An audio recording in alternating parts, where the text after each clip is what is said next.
firman Tuhan, darah-Mu Yesus sucikan aku, darah-Mu Yesus bebaskanku. Saudara yang diberkati Tuhan, darah Yesus itu sangat berkuasa atas hidup kita.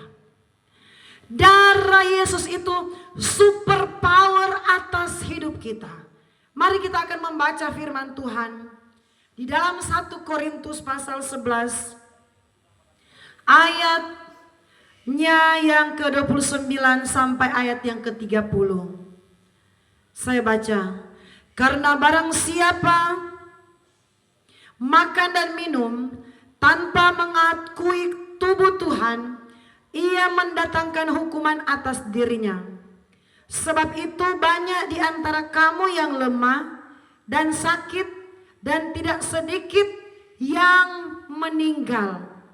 Saudaraku, ayat 1 Korintus 11 ini banyak kali dipakai di saat kita akan masuk dalam perjamuan kudus. Firman berkata bahwa banyak di antara kamu yang lemah, sakit, bahkan ada yang meninggal, saudaraku. Oleh karena ternyata, saudaraku, penyebab Rasul Paulus berkata, banyak di antara kamu yang lemah, sakit dan meninggal. Penyebabnya apa? Karena tidak mengakui tubuh dan darah Yesus Kristus. Saudaraku, hati-hati kalau kita tidak mengakui keselamatan yang Tuhan sudah lakukan oleh karya salib. Saudaraku, kita akan baca ayat 24. Dan sesudah itu ia mengucap syukur atasnya. Ia memecah-mecahkannya dan berkata, inilah tubuhku yang diserahkan bagi kamu. Perbuatlah ini menjadi peringatan akan aku. Ketika kita menerima perjamuan kudus, pendeta bacakan ayat yang kita baca tadi. Menjadi peringatan akan kematian Yesus. Kematian Tuhan. Saudaraku, kuasa darah Yesus ini, kuasa yang super power. Kuasa darah Yesus ini tidak boleh kalau kita tidak menghargai. Tidak boleh kalau kita tidak meresapi di dalam pribadi kita. Tidak boleh kalau hanya asal-asalan kita mengikuti perjamuan kudus ini. Sekedar saja hadir ibadah karena perjamuan kudus, ikut pegang cawan, pegang roti, tanpa mengakui kematian Yesus, itu mendatangkan, saudaraku, akibat yang fatal. Yang kita baca bersama tadi. Ayat yang ke-30 tadi, sebab itu banyak di antara kamu yang lemah dan sakit, dan tidak sedikit yang meninggal. Saudaraku, darah Yesus ini adalah darah yang sangat berkuasa. Ketika kita dalam ketakutan, saudara alami, kami banyak kali alami, saudaraku, ketika kami dalam pergumulan, ada sesuatu bara bahaya, ada sesuatu kecelakaan yang ada di depan mata, saya berkata, darah Yesus yang berkuasa. Tiba-tiba, saudaraku, Tuhan hindarkan kami dari kecelakaan. Kami banyak kali di kendaraan, saudaraku. Di motor berapa kali kami terjatuh. Berapa kali kami ditabrak dari depan. Berapa kali kami mau ditabrak dari belakang, saudaraku. Kecelakaan-kecelakaan maut ada di depan kami. Tetapi di saat saya, Bapak Gembala berkata, darah Yesus yang berkuasa. Itu terjadi, saudaraku. Seketika itu, saudaraku, kami terhindar dari kecelakaan maut, saudaraku. Seketika itu kami terhindar dari kuasa iblis yang mau, saudaraku, mendatangkan celaka atas hidup kami. Darah Yesus itu sangat berkuasa. Sebab itu jangan sampai kita anggap enteng. Oh ya sudah, cukup, saya sudah tahu Yesus sudah mati, sudah disalibkan. Orang-orang di luar Kristen pun yang menghina salib Tuhan, dia banyak kali menanggung akibatnya. Tetap tidak lepas dari akibat.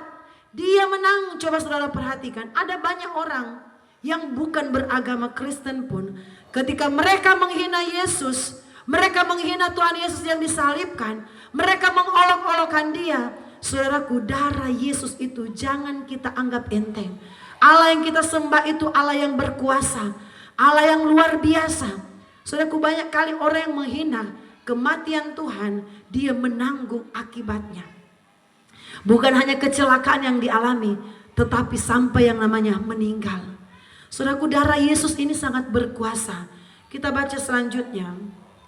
Ayat 26. Sebab setiap kali kamu makan roti ini dan minum cawan ini, kamu memberitakan kematian Tuhan sampai Ia datang. Ternyata satu perintah Tuhan bagi kita, ketika kita menerima perjamuan kudus, kita sementara memberitakan kematian Tuhan sampai hari Maranatha Tuhan datang.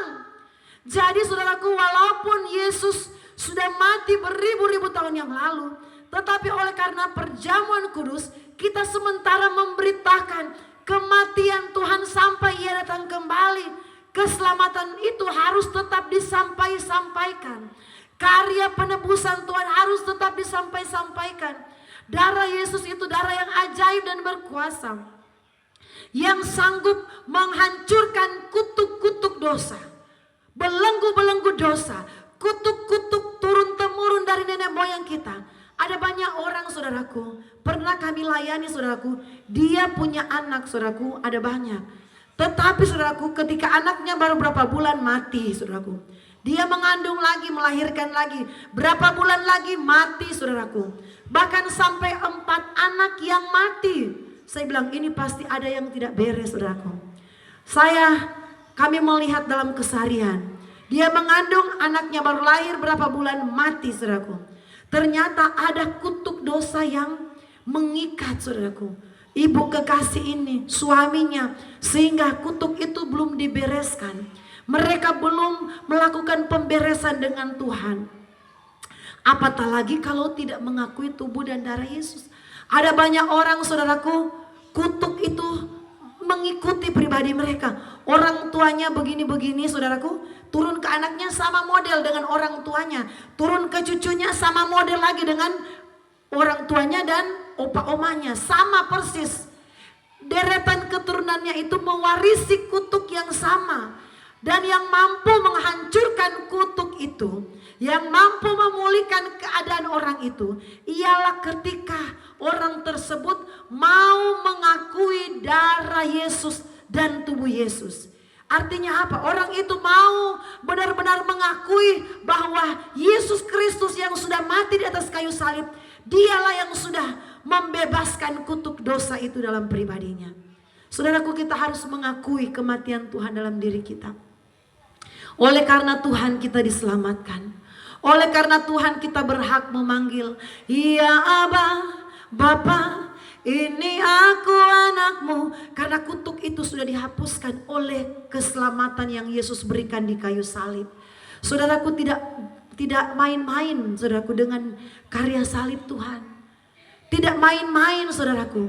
Telah kulihat bukti kasih-Mu, Kau menderita gantikanku, dengan darah-Mu Kau selamatkanku, kini ku hidup menyenangkan-Mu. Saudaraku, satu tujuan Tuhan menyelamatkan hidup kita, saudaraku, supaya kita, saudaraku, dimerdekakan. Dan supaya hidup kita menyenangkan Tuhan, supaya hidup kita memuliakan Tuhan. Banyak orang tidak mengucap syukur lewat karya salib Tuhan. Anggap enteng karya salib Tuhan. Oh, yang penting saya sudah dengar firman Tuhan, ya sudah. Tetapi kita mengakui tubuh Yesus, kematian Yesus di bukit Golgota, mengakui darah Yesus, darah yang tidak bercacat, darah yang tidak bercelah, sudah tercurah atas hidup kita. Saudara akan menikmati berkat yang besar. Kuasa darah Yesus itu memulihkan hidup kita. Kuasa darah Yesus membasuh dosa-dosa kita. Kuasa darah Yesus membersihkan segala pikiran kotor yang ada di otak kita. Kuasa darah Yesus mengangkat segala penyakit kita, menyembuhkan segala kutuk-kutuk dosa yang mengikat hidup kita. Segala macam problem hidup kita dapat teratasi dengan kuasa darah Yesus. Segala macam model apapun problem hidup kita, model hidup kita dapat diatasi dengan kuasa darah Yesus.